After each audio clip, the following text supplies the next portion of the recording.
Hello everyone, कैसे हैं आप लोग। आपकी तैयारी ठीक चल रही होगी इस टाइम, मुझे ये पूरा बिलीव है आप लोगों पर। लेकिन स्टूडेंट, कुछ व्यस्तता की वजह से मैं वीडियो टाइम से अपलोड नहीं कर रहा हूँ और मैं अब आगे कोशिश करूँगा कि ये टाइम से आपको वीडियो मिलता रहे।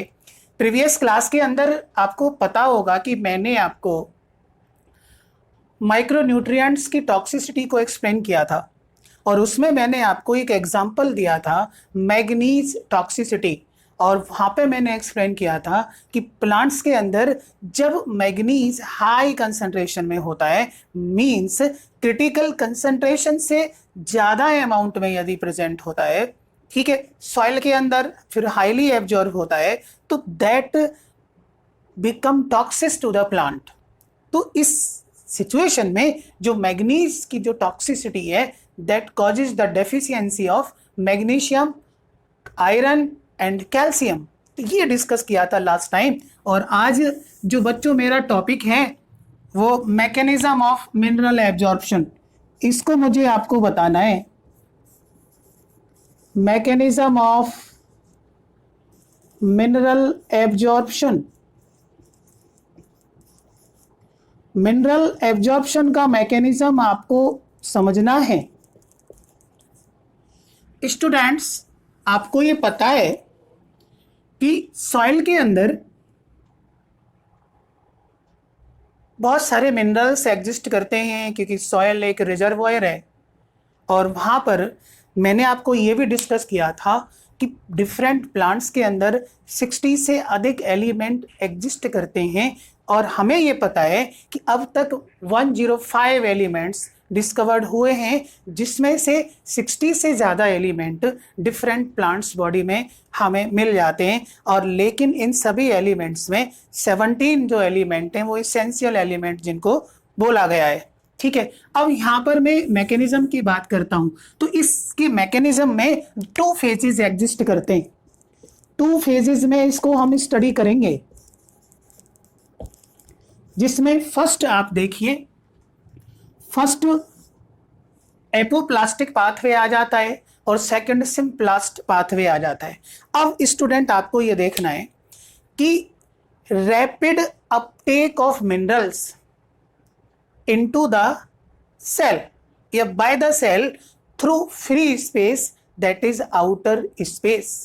ठीक है, फ्री स्पेस के थ्रू मिनरल्स का रूट हेयर से प्लांट की सेल में रैपिड अपटेक होना, और ऐसा पाथवे एपोप्लास्ट बोला जाता है। और एपोप्लास्ट ये एक टाइप का नॉन लिविंग पाथवे है क्योंकि ये फ्री स्पेस के थ्रू हो रहा है, आउटर स्पेस के थ्रू हो रहा है, सेल वॉल और इंटरसेलुलर स्पेस के थ्रू यहाँ पे मिनरल्स एब्जॉर्ब हो रहे हैं। इवन मैंने वाटर एब्जॉर्प्शन में भी आपको 2 तरीके के पाथवे बताए थे, वही हैं ये सेम। ठीक है, तो पहला जो यहाँ पे आप लिख सकते हैं कि rapid Uptake of minerals, rapid uptake of minerals into the cell, rapid uptake of minerals into the cell through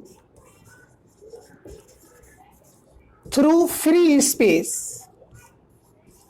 through free space, या हम इसको आउटर स्पेस बोल सकते हैं, आउटर स्पेस।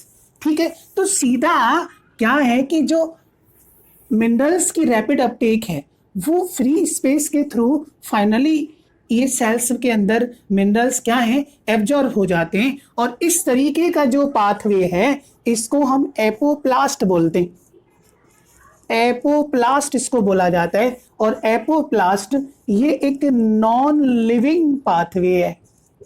कैसा पाथवे है? नॉन लिविंग पाथवे है, क्योंकि इस पाथवे में सेल वॉल और इंटरसेलुलर स्पेस इन्वॉल्व हो रहे हैं। क्लियर? और इस तरीके का जो पाथवे है ये पैसिव पाथवे इसको बोला जाता है, पैसिव पाथवे बोला जाता है। पैसिव पाथवे क्यों बोला जाता है? Without the expenditure of energy, है ना। मतलब हम ये कह सकते हैं कि यहाँ पर जो मिनरल्स सॉइल से प्लांट सेल के अंदर जा रहे हैं, ठीक है, वो टुवार्ड्स कंसंट्रेशन ग्रेडियंट जा रहे हैं, तो इसका मतलब पैसिव प्रोसेस है ये, क्योंकि एनर्जी का इसमें कोई एक्सपेंडिचर यहाँ पे नहीं होता है। और मिनरल्स की जो मूवमेंट है वो अलोंग द कंसंट्रेशन ग्रेडियंट होती है, और ये एक ये एक फास्ट प्रोसेस है, ठीक है, स्लो नहीं, ये एक क्या है, फास्ट प्रोसेस है, और शॉर्ट पीरियड ऑफ टाइम में ये प्रोसेस हो जाती है, ठीक है। मतलब आप ऐसा समझ सकते हैं कि जैसे कि मैं यहाँ पे बात करूं कि ये प्लांट सेल है, ये जैसे कि एडजेसेंट प्लांट सेल एक मैं यहाँ पे ले लेता हूं, एक फिर यहाँ पे ले लेता हूं, ठीक है। इसके बाद में अब हमें क्या दिखाना है, आउटर स्पेस के थ्रू मिनरल्स का मूवमेंट दिखाना है, तो ये सेल वॉल में मार्क कर रहा हूं, this one is the cell wall, ये सेल वॉल आप दिखा सकते हैं,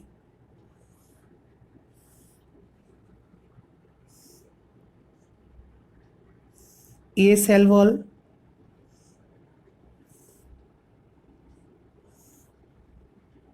क्लियर, ठीक है। अब इनको हम प्लांट सेल कंसीडर कर सकते हैं कि भाई ये एपिडर्मल सेल्स है, ये कॉर्टिकल सेल्स हैं, ये एंडोडर्मिस सेल है, फिर जाइलम, ठीक है। तो इस तरीके से तो जो मिनरल्स अपटेक होंगे वो फ्री स्पेस के थ्रू होंगे, इस तरीके से मिनरल्स मूव करेंगे, ठीक है, means through cell wall and inter cellular spaces, clear, समझ रहे हैं ना आप, ठीक है। तो ये आउटर स्पेस या इसको हम फ्री स्पेस भी बोल सकते हैं, क्लियर। और या हम ऐसे भी बोल सकते हैं कि through cell wall and intercellular spaces, is it clear, clear. ये एपोप्लास्टिक पाथवे है, तो इसमें रैपिड अपटेक आप देख रहे हैं मिनरल आयंस की, ठीक है। इसके बाद में सेकंड प्रोसेस की मैं बात करूं, सेकंड प्रोसेस में क्या है, slow uptake of minerals by the cell through inner space, ठीक है। तो सेकंड में हम क्या कर सकते हैं कि स्लो अपटेक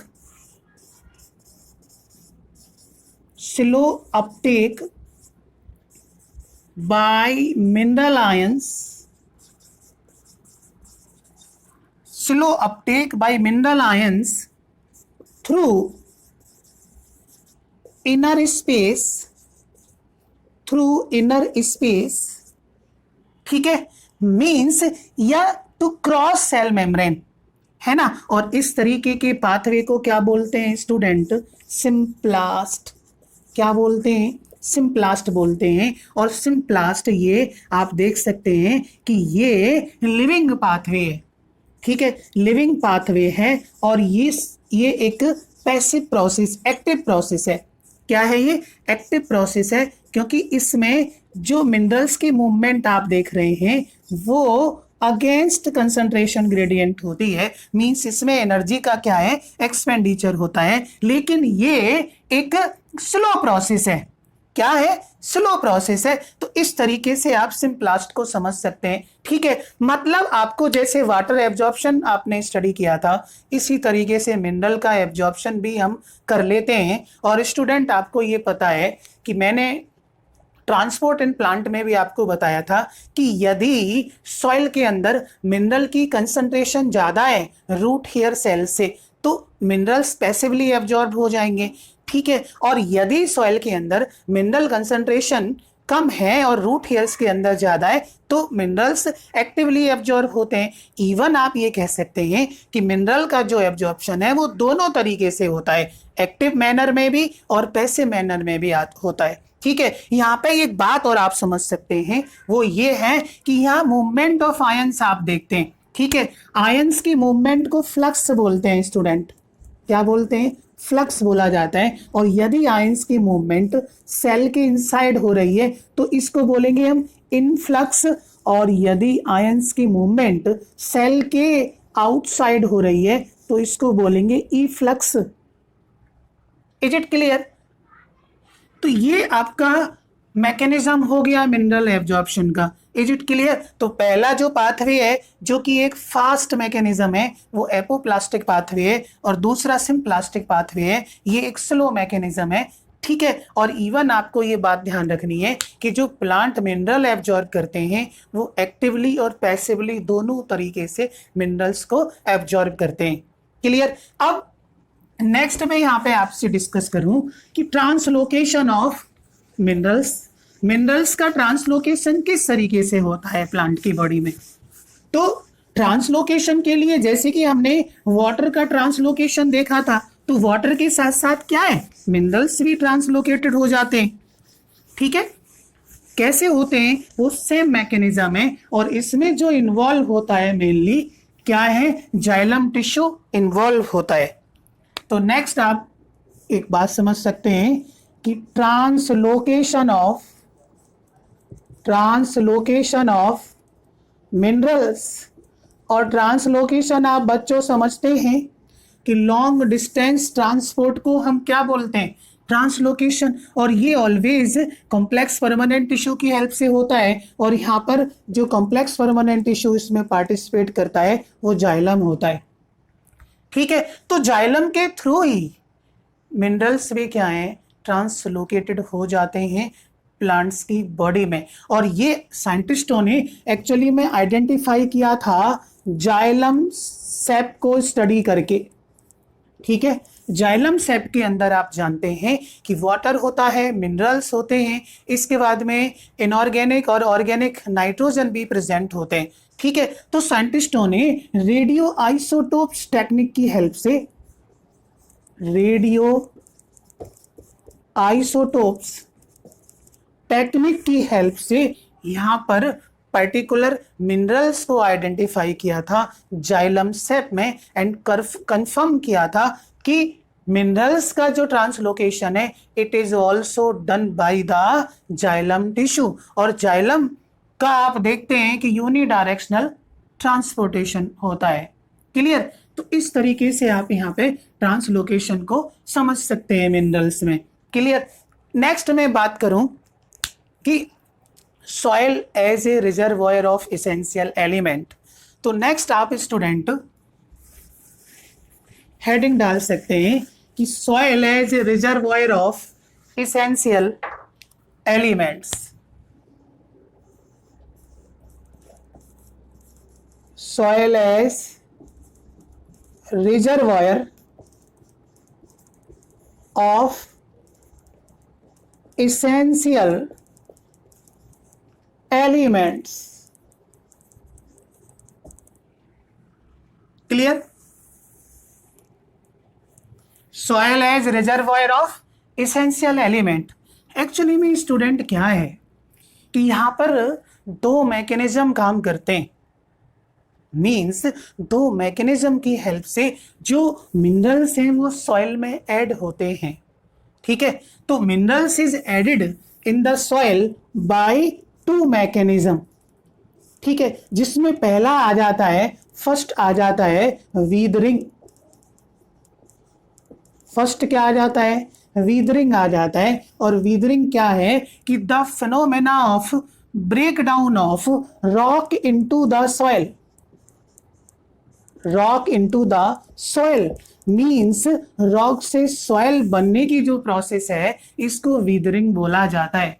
ठीक है, और दूसरी जो प्रोसेस आती है कि decomposition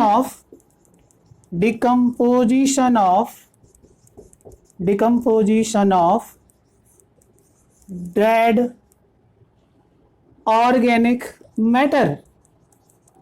decomposition of dead organic matter. तो इन टू मैकेनिज्म के थ्रू डिफरेंट टाइप के जो एलिमेंट्स हैं वो सॉइल में ऐड होते हैं। ठीक है, अब यहां से आप थोड़ा सा समझें कि जो वीदरिंग प्रोसेस है, ठीक है, वीदरिंग के बारे में देखिए, मैंने बता दिया कि रॉक से सॉइल का बनना ये वीदरिंग है। और स्टूडेंट जो वीदरिंग प्रोसेस है इसको हम 3 कैटेगरी में स्टडी करते हैं। एक फिजिकल वीदरिंग है, फिजिकल वीदरिंग, एक है केमिकल वीदरिंग, और लास्ट है बायोलॉजिकल वीदरिंग। अब देखो आप इनको समझिए। फिजिकल वीदरिंग है एक्चुअली में it is caused by the it is caused by the alternate heating and cooling. भाई एटमॉस्फेयर में alternate heating and cooling effect की वजह से वीदरिंग प्रमोट होती है। ठीक है, दूसरा हम रीजन ये मान सकते हैं कि it is also caused by the action of Frost, snow, rain and wind. ठीक है, ये भी क्या है, फिजिकल वीदरिंग को प्रमोट करेगा। ठीक है, इसके बाद में it is also caused by the alternate waiting and cooling. Alternate waiting and cooling atmosphere में होगा, अर्थ पर होगा, तो वो भी क्या है, फिजिकल वीदरिंग को प्रमोट करेगा। Clear student? केमिकल वीदरिंग की बात करें, केमिकल वीदरिंग में आप ये समझ सकते हैं कि this type of weathering takes place with the help of various type of the chemical processes like that oxidation, like that reduction, like that carbonation. तो डिफरेंट टाइप के केमिकल रिएक्शंस अर्थ पर चलते हैं, जिसके रिजल्ट एंड से जो Rocky material है वो सॉइल में कन्वर्ट हो जाता है एंड डिफरेंट टाइप के जो मिनरल्स हैं वो ऐड हो जाते हैं सॉइल में। Is it clear? इसके बाद में बायोलॉजिकल वीदरिंग है। भाई बायोलॉजिकल वीदरिंग माने weathering that takes place with the help of biotic agent, living things के थ्रू इस टाइप की वीदरिंग देखी जाती है। ये प्लांट्स के थ्रू, एनिमल्स के थ्रू। इसके बाद में यहाँ पर दो स्पेसिफिक एग्जांपल आप लाइकन का दे सकते हैं, मॉसिस का दे सकते हैं, क्योंकि ये पायनियर कम्युनिटी ये बनाते हैं, दोनों पायनियर कम्युनिटी हैं। लाइकन, क्योंकि लाइकन क्या है कि रॉकी सरफेस पर अटैच्ड होता है और डिफरेंट टाइप के एसिड्स ये रिलीज करता है, like that lichenic acid, carbonic acid, जो रॉकी सरफेस को कॉरोड कर देते हैं, मीन्स रॉक का ब्रेक डाउन हो जाता है। ठीक है, तो ये बायोलॉजिकल वीदरिंग हो गई। इसके बाद में भाई रॉकी सरफेस है, रॉक क्रेविसेस हैं, तो समटाइम क्या है, सीड्स वगैरह डिस्पर्सल से वहां पे आ जाते हैं। ठीक है, तो ये सीड्स क्या है, जर्मिनेट करते हैं, तो इम्बाइबेशन प्रेशर इतना आ जाता है कि रॉक ब्रेकअप हो जाते हैं। ठीक है, पीसेस में कन्वर्ट हो जाते हैं। क्लियर? और पुराने टाइम में लोग इसका काफी यूज भी करते थे। ठीक है, इम्बाइबेशन में मैंने आप लोगों को बताया था। ठीक है, ये हो गया आपका वीदरिंग। ठीक है, अब स्टूडेंट थोड़ा सा सॉइल के बारे में आप देखें तो सॉइल आप समझते हैं कि एक डायनामिक मटेरियल है और इसकी स्टडी को हम पीडोलॉजी बोलते हैं। क्या बोलते हैं? पीडोलॉजी। और इस पीडोलॉजी के लिए एक टर्म और आती है, that is called as edaphology. Clear? और सॉइल फॉर्मेशन को पीडोजेनेसिस हम बोल देंगे। और बेस्ट सॉइल जो प्लांट ग्रोथ के लिए होती है वो लॉमी सॉइल होती है। बेस्ट जो सॉइल है लॉमी सॉइल, और इस बेस्ट सॉइल की जो पीएच है वो अप्रोक्सीमेट 6 होती है। ठीक है, तो ये जनरल आइडिया आपको सॉइल के बारे में ले लिया। इवन इकोलॉजी में इसको थोड़ा ठीक से पढ़ा जाता है। यहाँ पे आप देखें decomposition of dead organic matter, decomposition यहाँ पे हो रहा है। ठीक है, और इस डिकम्पोजिशन को कौन कर रहे हैं? Decomposers. Decomposers are those organism which convert dead organic material into simplest form। ठीक है, और डिकम्पोजर्स में स्टूडेंट हमें पता है कि बैक्टीरिया और फंजाई ये आते हैं। बैक्टीरिया, ठीक है, और फंजाई ये स्पेसिफिक डिकम्पोजर्स हैं। ठीक है, अब बैक्टीरिया क्या है, ये मेनली डेड ऑर्गेनिक मैटर में से mainly decomposed animal dead body. Bacteria क्या है? Mainly decomposed animal body, mainly decomposed animal dead bodies and their waste. And fungi mainly decomposed dead plant body and other wastes। ठीक है, तो यहाँ पे ये थोड़ा स्पेशलाइजेशन कर लेते हैं डिकम्पोजिशन में। ठीक है, इज इट क्लियर? तो इन दोनों प्रोसेस के थ्रू ही आप देख रहे हैं कि जो मिनरल्स हैं वो सॉइल में ऐड होते हैं।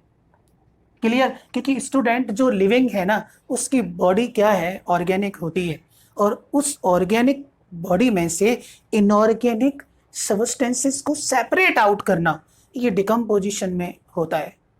Is it clear? मीन्स क्या है कि जो हमारी बॉडी है, ठीक है, उसके अंदर क्या है, पूरे ऑर्गेनिक कंपाउंड है, तभी टर्म ऑर्गेनिज्म आती है। ऑर्गेनिज्म का मीनिंग ही क्या है कि body that is made up of organic compounds. Clear? तो हमारी बॉडी में क्या है, कार्बोहाइड्रेट्स हैं, प्रोटीन्स हैं, फैट्स हैं, विटामिन्स हैं, हार्मोन्स हैं, ठीक है, न्यूक्लिक एसिड, ये सभी क्या है, ऑल आर ऑर्गेनिक कंपाउंड्स। ठीक है, तो बॉडी जहां से लेती है वहां दे करके लास्ट में चली जाती है। Is it clear? ये आप समझ गए ना? इसके बाद में स्टूडेंट एक और यहाँ पे एक बात आती है कि ओवरऑल जो सॉइल है ना, ठीक है, ये मैंने आपको बताया था कि ये एक डायनामिक लेयर है, upper fertile layer of earth, that is the soil इसको बोलते हैं। तो सॉइल का क्या रोल है भाई? सॉइल का आप देख सकते हैं कि सॉइल, ठीक है, मिनरल एब्जॉर्प्शन में हेल्प करती है, ठीक है, इसके बाद में सॉइल होल्ड वाटर, वाटर को होल्ड करती है, ठीक है, इसके बाद में soil also provide habitat of the different micro organism. ठीक है, तो जितने भी हमारे नाइट्रोजन फिक्सिंग माइक्रोब्स हैं उनको हैबिटेट प्रोवाइड करती है, अदर माइक्रोब्स को हैबिटेट प्रोवाइड करती है, सॉइल ही तो है। Is it clear? इसके बाद में soil also provide air to the root. ठीक है, इसके बाद soil also provide matrix to stabilizes the plant. ठीक है, तो सॉइल यहाँ मैट्रिक्स की तरह भी एक्ट करती है जो प्लांट्स को स्टेबलाइज करती है। Is it clear? तो आप देख रहे हैं कि सॉइल का कितना बड़ा रोल है। ओके स्टूडेंट, इसके बाद में क्रॉप फील्ड में जो सॉइल है उसके अंदर इसेंशियल एलिमेंट प्रेजेंट है, लेकिन क्या है कि क्रॉपिंग करने से हर बार कुछ इसेंशियल एलिमेंट की क्या है, डेफिशिएंसी हो जाती है। तो जनरली उस डेफिशिएंसी को हम पूरा कैसे करते हैं? By giving fertilizer to the soil. ठीक है, फर्टिलाइजर्स का एडिशन करते हैं सॉइल के अंदर। अब स्टूडेंट यहाँ पे एक बात आती है कि macronutrients mainly nitrogen, phosphorus, potassium, sulphur. ठीक है, और माइक्रोन्यूट्रिएंट्स में जो फर्टिलाइजर्स को बनाते हैं, मींस फर्टिलाइजर्स के अंदर क्या है, ये एग्जिस्ट करते हैं। ठीक है, वो कौन कौन से हैं? एक मैग्नीज, एक आयरन, एक कॉपर, एक जिंक। तो जनरली ये macronutrients and micronutrients are the component of